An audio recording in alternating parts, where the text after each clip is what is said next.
If you want to become a doctor, you have to go to medical school, and to get into medical school in the United States, you must follow a standardized application process, which has several nuances you should know about. Let's clear up the confusion.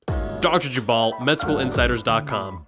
Getting into medical school in the United States is a competitive ordeal, with approximately 53,000 students applying each year for 22,000 seats. That means the acceptance rate is roughly 41%. Matriculants also have an average GPA of 3.73 and MCAT of 511.5, which is the 83rd percentile.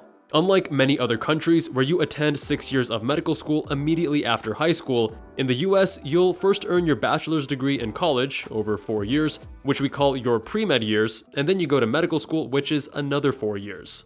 This is the traditional path to becoming a doctor, and the one we'll be focusing on here. Although there are a few exceptions, such as the combined BSMD programs, which you would apply to at the end of high school, offering a 6 or 7 year accelerated experience to earn both your bachelor's and medical degrees. When you apply to medical school in the United States, you use a common application service, meaning a centralized single application that sends out your information to several schools. There are 3 main centralized online application services: AMCAS for allopathic or MD schools, TMDSAS for Texas medical schools, and AACOMAS for osteopathic or DO schools.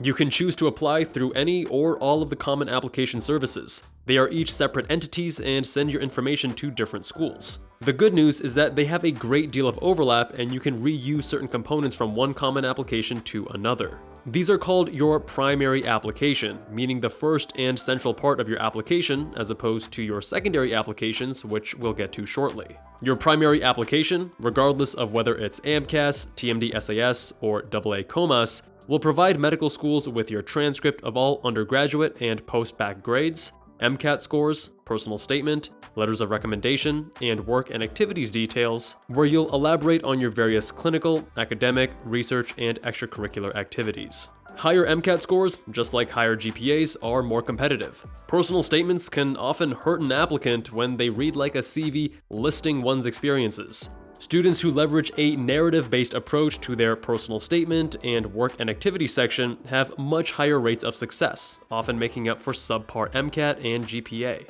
Letters of recommendation requirements vary by school, but they'll usually require at least 3 and up to 5. You should have letters from 2 science professors and 1 non-science professor, and it's recommended to have 1 or 2 from other extracurricular activities, like research or volunteering. The medical school application cycle occurs yearly and is on a fixed schedule. The exact dates will vary, but it's safe to assume the common applications will open around early May. This means you're able to fill out your information. After all, you don't want to take this lightly. You should be spending several hours across at least several weeks to dial in all the elements of your application. Writing space is limited, and medical school admissions are highly competitive, so failing to put in the proper time and attention in your primary application will work against you and may prevent you from getting any interview invitations later in the cycle. Approximately a month later, around the end of May or early June, you'll be able to submit your application. This means that the Common Application Service, whether AMCAS, TMDSAS, or AACOMAS, will verify your information, which takes anywhere from a week or 2 to over a month, and then send your application to the medical schools you have selected. Note that each medical school has their own application deadline, often sometime in the fall or winter. Ignore these deadlines and focus on submitting your application as close as possible to the first day of submission, usually around June 1st. This is because medical school admissions operate on a rolling admissions basis, meaning they evaluate applications as they are received rather than waiting to evaluate all applications after a specific deadline. Additionally, the common application verification process usually takes longer if you apply deeper into the cycle, further adding delays. For these reasons, applying later in the cycle can be the difference between having multiple acceptances versus having none. After your application is verified and submitted to medical schools, they will make a decision on whether or not to send you a secondary application. The secondary application, unlike the primary, is specific to each school. Each school will have their own version of a secondary application, and this includes additional essays on various topics, from writing a personal biography, to expanding on issues in healthcare, to describing a leadership role you've taken, or one of the most common ones, describing a time you overcame an obstacle or setback. Some schools will have an initial cut based on GPA and MCAT that determines which applicants will receive a secondary. Others will blindly send secondaries to all applicants.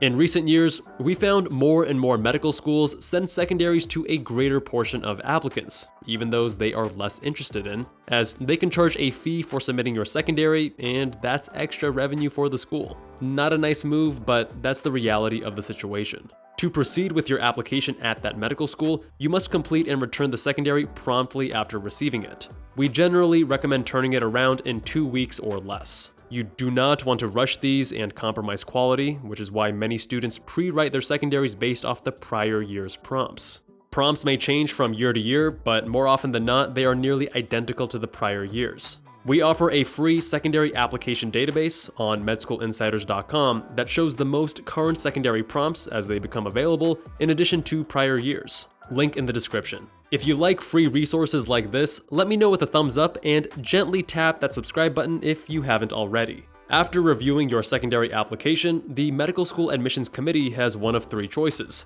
invite you to an interview, hold your application to make a decision later after the first round of interviews, or reject you. Most interviews are going to occur between September and February, although I had my first interviews in August, and sometimes interviews can go as late as March. Early interviews in August are generally provided by a few schools for applicants that meet high cutoffs, such as if you have above a 3.9 GPA and MCAT above the 98th percentile. The interview format will differ based on the school. These are the 3 main types of interviews. First, traditional interview. You're speaking with a member of the admissions committee one-on-one, and they're asking you standard questions. These last anywhere from 15 to 60 minutes. Second, multiple mini interview, or MMI. MMIs include short interview stations that are independent of one another. There are usually 6 to 10 stations that assess your communication, teamwork, self-awareness, maturity, empathy, and critical thinking. In short, they want to know more about how you think, and this is believed to be a more reliable indicator of who will be a good medical student and future doctor than traditional interviews. More schools each year are adopting this newer format. Third, group or panel interview. You'll be interviewed by 2 or more admissions committee members, or you'll be interviewing with multiple other candidates concurrently. This is the least common interview format. The norm, when there isn't a pandemic occurring, is for medical schools to invite you in person to visit the school, meet the medical students and faculty, and interview in person. Note that some students at some schools may be asked to do an extra interview. Since interviews are often stressful, you may hope that doesn't happen to you. But fear not, this is often good news, and in most instances is the school wanting to sell the school to you because they've already decided you're a highly desirable candidate from your primary and secondary applications. This happened to me at several programs, and each time it was a faculty member trying to sell the medical school and the city. After your interview, the medical schools will give you a decision. This will take at least a couple weeks after your interview, but sometimes it can be delayed months. The 3 outcomes are as follows: acceptance, rejection, and waitlist. If you get an acceptance, congratulations, and I hope you celebrate it as you've absolutely deserved it.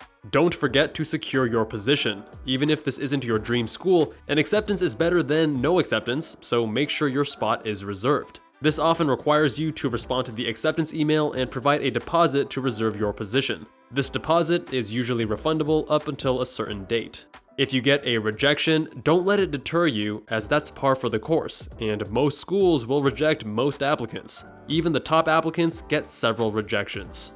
And if you get a waitlist, sit tight and strategize. If this is a school you're very eager to attend, it may be beneficial, in some situations, to submit a letter of interest or letter of intent including application updates.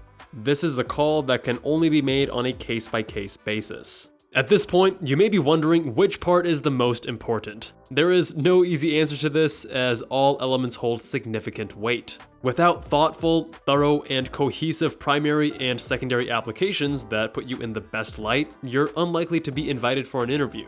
And if you don't crush your interview and impress the admissions committees on the big day, then your chance of acceptance, even if you were perfect on paper, is wiped away and all for naught. Most people think that getting into medical school, particularly a top program, is reserved for the super geniuses who perfected their MCAT and GPA. This is simply not true. Applicants with subpar numbers get into top programs every year, just as many applicants with stellar numbers receive no acceptances and must reapply in a subsequent cycle. You should strive to apply to medical school only once and get accepted into your top choice program. Work on getting the strongest MCAT and GPA possible, but simultaneously craft a strong narrative that puts you in the best light and makes medical schools fight over you. By doing this, you can even get top medical schools offering full ride scholarships to incentivize you to go to their school. This is a strategy I use that saved me hundreds of thousands of dollars in student loans. If you'd like to learn how to do this yourself, visit us on medschoolinsiders.com. Our insiders are physicians from top programs, many who earned merit-based scholarships themselves, who can help mentor you in crafting a stellar application as well. It's what we're passionate about, and we want to help empower a generation of happier, healthier, and more effective future doctors. If you enjoyed this video, check out the 4 years of medical school explained, or medical school application deal breakers, as described from admissions committee members. Much love, and I'll see you guys there.